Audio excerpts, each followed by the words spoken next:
بص بقى، عربية ممكن تخليك تعيد حساباتك في موضوع العربيات الكهرباء والهايبريد خالص. 293 هورس باور، 450 نيوتن متر، وبطارية 58 كيلو واط، ومدى كهرباء حوالي 450 كيلو. والأهم من كل ده سعرها حوالي 2 مليون 500. احنا بنتكلم عن الاكسبنج جي 7 ريف.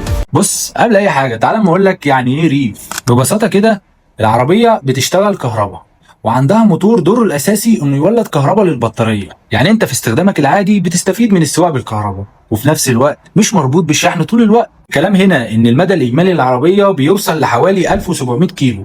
تخيل معايا كده مشاويرك اليوميه بالكهرباء، ولما تيجي تسافر مسافه طويله عندك البنزين كحل احتياطي. وطبعا الموضوع مش اداء ومدى بس، العربية مليانة تكنولوجيا، شاشات وكاميرات، فتحة سقف بانوراما، تكييف وتسخين للمقاعد، وتحكمات كتير من جوه.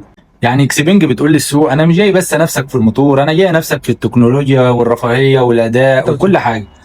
والاداء نفسه مش قليل خالص، 293 هورس باور، 450 نيوتن متر. المفروض انها تبقى ممتعه جدا في السواقه، خصوصا في طبيعه العربيات الكهرباء اللي العزم فيها بيجي بسرعه.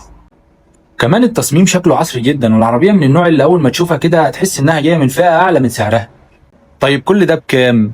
الجي 7 ريف جايه ب 2 مليون 500، والبي 7 بلس جايه ب 2 مليون 200. طب السؤال المهم، هل الاكسبنج تستاهل 2 مليون 500؟ وهل المدى والاداء والتكنولوجيا دي خلوها اختيار جامد قدام المنافسين؟